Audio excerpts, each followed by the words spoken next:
They keep bringing me back in. All right, why buy now, pay later is really starting to gain traction, says D.A. This Cowboy Davison here. Brendler. All right, so anyways. I mean, names. You know names. How that is. Like Carl. Kudlow. What's inside Airborne? A blast of immune support. That's more than You'd just be vitamin C. Carl. Because Kudlow would be in there with a screwdriver and I'd yell at Carl. We actually had a couple of Hi, Carl. upgrades last week, yours included. Some of them revolved around the idea that we might get some good GMV guidance. Isn't that beautiful? It's like, well, how's that? They're not even on the... I know, yeah, right? And thanks for having me. It's crazy. So, yeah, it's obviously been a little bit of a rough quarter from Buy now, pay later. But that sort of, belies the fundamental performance. Buy now, pay later. Sign the contract, kid. Just eat bugs. Starting to gain traction with consumers, especially during the holiday season. This is, I think, the year that, last year was the year that BNPL came of age. Consumers' awareness, merchant adoption, both rising significantly. You have to think about it. You're a merchant. Partnerships that are ramping this quarter that we think will put a lot of upside potential. In terms of what this is, Amazon and Shopify. One, she is apparently a freaking monster as far as bear stocks are concerned.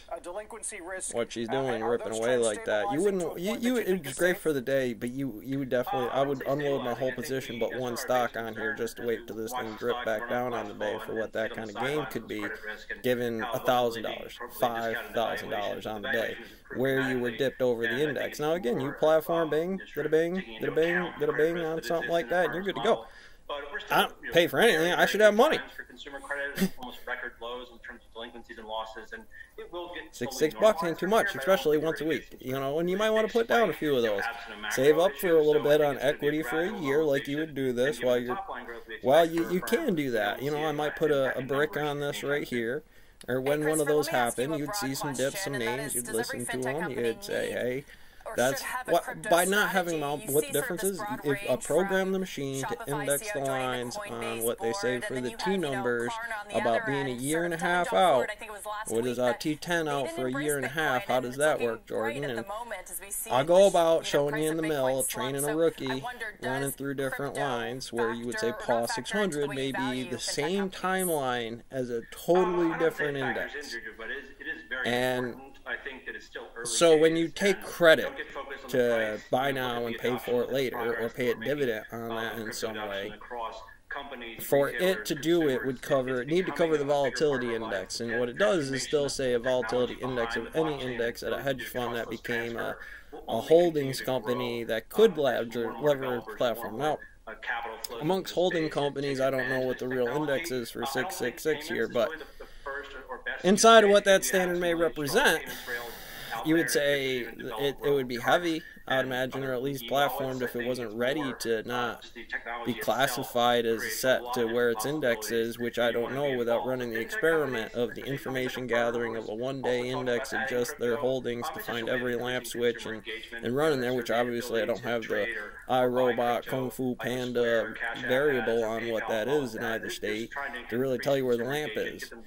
And so, well, I could find some basic index and again project those in such a way where that number would be up, down, upside down, or whatever variable comes up for you. Klarna, for example, have to become super apps and starting points for commerce in order all to of them win. Are. And which one is it right now? Give us a position. On that, and how much of their long-term success actually depends on the product level data that they're getting about consumer preferences. And you have to look at what the homogenization of the Russell 2000 does, and whether you trust a hedge fund asset manager or the Peacock's SPAC deal that they're putting together for most common people to put it in there to homogenize those 2,000-3,000 stocks that they run.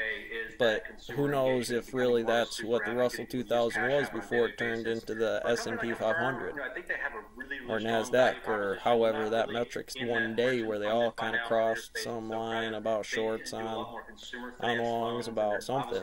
Success they're having with And of course, some Engine 1 might roll in there with a technological advantage, drop a Doge for a slice of pizza, and fuck the whole show up. Valuation in the stock, for me, Affirm's ability to transform into a super app and start getting consumer deposits and acting. For our world, it wouldn't have mattered. For years, it clearly did, and when it broke about some Nephilim stuff that really brought down some flood and did some old school indexes, which again, from a time when you look at indexes, when somebody says, well, the long and the short for fine tech oversets nowadays in the compressed state is different. For a second, you almost got a little mafia on us when you were talking about MFA.